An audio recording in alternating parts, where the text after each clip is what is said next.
Dear students, आज के lecture में हम लोग पढ़ते हैं कंपेयरिंग। ओके, काफ़ी इंपॉर्टेंट टॉपिक है 11th और 12th इन क्लासेस के लिए। याद रखो 12th यानी 12वीं, 12th नहीं कहना है। 12th कोई वर्ड नहीं है इंग्लिश लैंग्वेज में, हम लोग गलत कहते हैं। एक्चुअल जो प्रोनाउंसिएशन है वो 12th है, आप लोग चेक कर सकते हैं क्योंकि स्पेलिंग में भी F आता है 12th।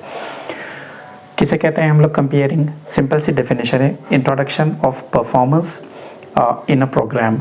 किसी भी प्रोग्राम में जो परफॉर्मर लोग होते हैं, जो परफॉर्म करने वाले होते हैं, उनकी इंट्रोडक्शन, ये जो काम होता है इसे हम लोग कंपेयरिंग कहते हैं। और कंपेयर कौन होता है? वन हु डज कंपेयरिंग, यानी जो एंकरशिप करता है, जो कन्वीनियरशिप करता है, उसे हम लोग कंपेयर कहते हैं। जैसे कि मैंने बताया 11th and 12th English in exams के लिए ये क्वेश्चन 4 मार्क्स के लिए होगा। यहाँ पर हम लोग डिटेल में इस क्वेश्चन की स्टडी करते हैं। सीधे सीधे हम लोग क्या करेंगे इस वीडियो में, आपके सामने एक सैम्पल क्वेश्चन है, हम इसे सॉल्व करेंगे। साथ ही साथ मैं आप लोगों को एक्सप्लेनेशन देता चलूँगा ताकि आप लोग आगे किसी भी टाइप की अगर कंपेयरिंग करना हो तो उसे इंग्लिश में कर सको। 11th या 12th इन क्लासेस में कैसे भी अगर कंपेयरिंग के ऊपर क्वेश्चन आता है तो आप उसे सॉल्व कर लोगे। ओके, यहाँ पर आपके सामने क्वेश्चन है, imagine that you are compare of annual day celebration.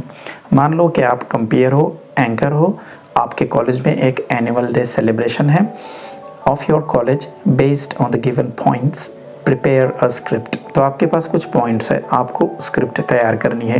यानी आपके कॉलेज से कोई 4-6 स्टूडेंट्स इस प्रोग्राम में पार्टिसिपेट हो रहे हैं और आपने उनका इंट्रोडक्शन करवाना है कि मिस्टर मोहित अभी आपके सामने सॉन्ग पेश करेंगे, मिस मीना ये आपके सामने एक जो है तो डांस पेश करेंगी। इस तरह से क्वेश्चन को ध्यान से पढ़ना है, जैसे कि मैंने यहाँ पर लिखा हूँ, read the question very carefully, क्योंकि इसी के बेसिस पर आपकी स्क्रिप्ट बनेगी। ओके, आप जब एंकरशिप करोगे या लिखोगे तो उसमें सबसे पहला जो पॉइंट होगा वो इंट्रोडक्शन होगा, उसके बाद वेलकम स्पीच होगी, चीफ गेस्ट स्पीच होगी, एंटरटेनमेंट होगा और सबसे लास्ट में आप वोट ऑफ थैंक्स कहेंगे।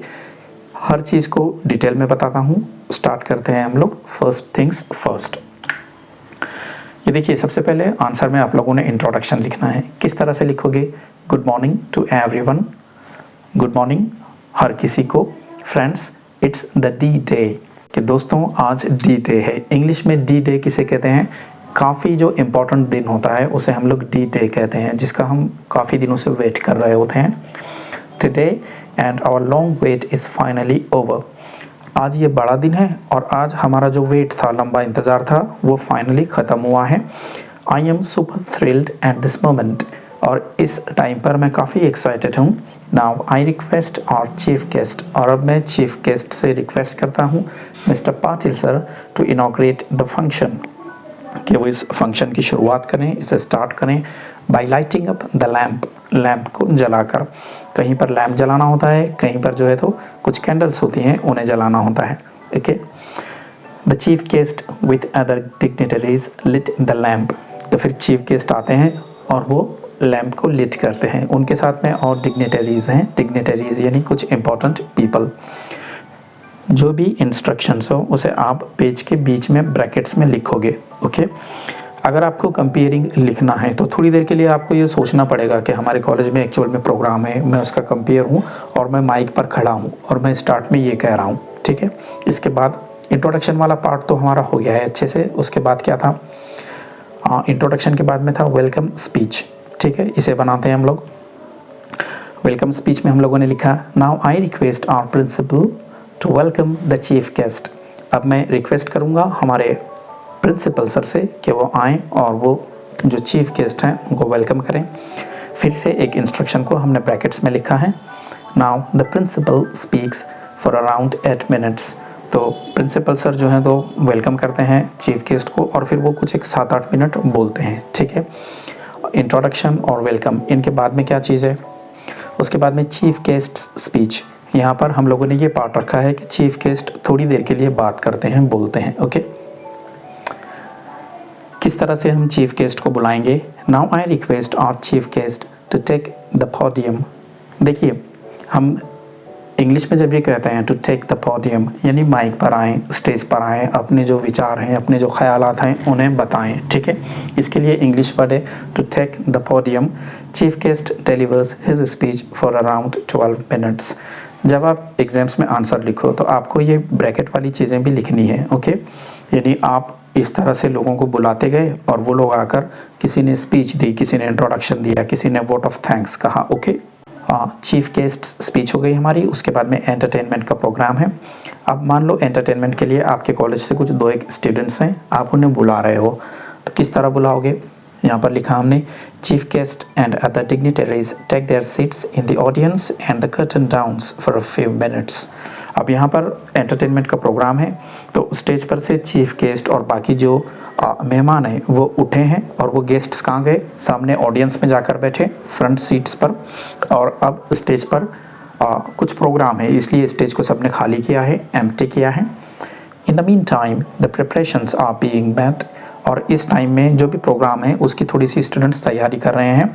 द कर्टन राइजेस, और फिर पर्दा ऊपर उठता है, कर्टन राइज होता है। Now the students of 11th will perform before us. अब हमारे सामने 11वीं क्लास के स्टूडेंट्स परफॉर्म करेंगे। And trust me it's going to be an amazing performance. और मेरा विश्वास रखें ये काफ़ी अमेजिंग परफॉर्मेंस होने वाली है। Please welcome them with a warm applause. आप उनका वेलकम करें अच्छे से तालियां बजाकर। याद रखें क्लैप योर हैंड्स बच्चों को कहते हैं जो छोटे छोटे बच्चे होते हैं पहली दूसरी क्लासेस के।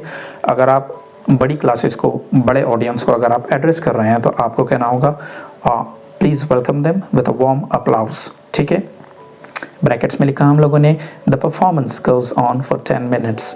फिर ये परफॉर्मेंस 10 मिनट तक चलता रहता है। Now it's time for the most awaited moment. अब हमारे पास टाइम है उस समय का, उस मोमेंट का जिसका हम काफ़ी देर से इंतज़ार कर रहे हैं। It will be the 12th class students. अब 12वीं क्लास के जो स्टूडेंट्स हैं mesmerizing us with their magical show। वो अपने मैजिकल शो से हमें एक्साइटेड करेंगे। Please give them a big hand. अब यहाँ पर क्लैप योर हैंड्स ये बोलने के बजाय हम ऐसे कह सकते हैं give them a big hand, यानी उनका स्वागत कीजिए, तालियां बजाइए, ठीक है, इस तरह से। The performance continues for almost 10 minutes. ये परफॉर्मेंस भी लगभग 10 मिनट्स तक चलती है। एंटरटेनमेंट भी हो गया। प्रोग्राम के एंड में जनरली वोट ऑफ थैंक्स होता है। तो अगर आप कंपेयर हैं प्रोग्राम के, आप एंकरशिप कर रहे हो, तो आप अपने स्कूल से जनरली टीचर्स को या किसी स्टूडेंट को या प्रिंसिपल को बुलाते हो और उन्हें कहते हो कि वो वोट ऑफ थैंक्स कहें। किस तरह से बुलाओगे? Vote of thanks. Now at last I request our principal for vote of thanks. अब मैं अपने प्रिंसिपल सर से रिक्वेस्ट करता हूँ कि वो आएँ और वोट ऑफ थैंक्स कहें। Principal speaks for around 5 minutes. तो यहाँ पर प्रिंसिपल सर थोड़ी देर के लिए आकर बोलते हैं। Thanking you all once again. आप सबका शुक्रिया, थैंक यू, इस तरह से एंकरशिप में आप कहोगे या लिखोगे। With permission now I announce completion of the programme. और अब यहाँ पर प्रेसिडेंट की या प्रिंसिपल की या फिर जो भी हैं उनकी परमिशन से मैं अनाउंस करता हूँ कि ये प्रोग्राम यहाँ पर कंप्लीट हुआ है।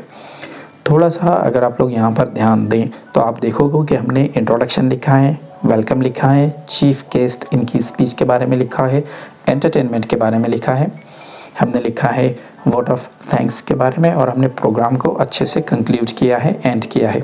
अक्सर स्टूडेंट्स पूछते हैं कि सर कंपेयरिंग कितनी बड़ी लिखना है। अब हमारे पास कॉलेजेस में जो प्रोग्राम्स होते हैं वो तो काफ़ी देर तक चलते हैं, 2-2.5 घंटे तक भी चलते हैं, लेकिन हमारी जो कंपेयरिंग होगी 11th और 12th इंग्लिश में 4 मार्क्स के लिए एक क्वेश्चन होता है, तो 15 लाइन्स के आसपास आपकी कंपेयरिंग होनी चाहिए। ऐसे नहीं कि आप 40-50 पेज लिख दो, ओके। किस तरह से परफेक्ट कंपेयरिंग होगी? थोड़ा सा आप 2-3 लाइन्स इंट्रोडक्शन पर लिखोगे, आप वेलकम पर लिखोगे, आप चीफ गेस्ट की स्पीच पर लिखोगे, फिर एंटरटेनमेंट के बारे में बताना है, वोट ऑफ थैंक्स रहेगा, और लास्ट की लाइन में आप लोग लिख सकते हो कि अब यहाँ पर हमारा प्रोग्राम कंक्लूड होता है। Length of the answer should be kept in mind. जहाँ भी आपको लगे कि आंसर जो है ज़्यादा बड़ा हो रहा है तो आप फिर ये जो बाकी चीज़ें हैं इनके बारे में एक लाइन ही लिखना, लेकिन आपको लगे कि आंसर छोटा है तो वोट ऑफ थैंक्स या कंप्लीशन इनको थोड़ा थोड़ा आप बड़ा करके लिख सकते हो। यहाँ पर हमारा कंपेयरिंग का क्वेश्चन कंप्लीट होता है। चैनल हमारा सब्सक्राइब करें, बेल नोटिफिकेशन को ऑन करें, और जल्दी ही मिलते हैं हम लोग एक नेक्स्ट लेक्चर में एक काफ़ी इंपॉर्टेंट से टॉपिक के साथ। Thank you.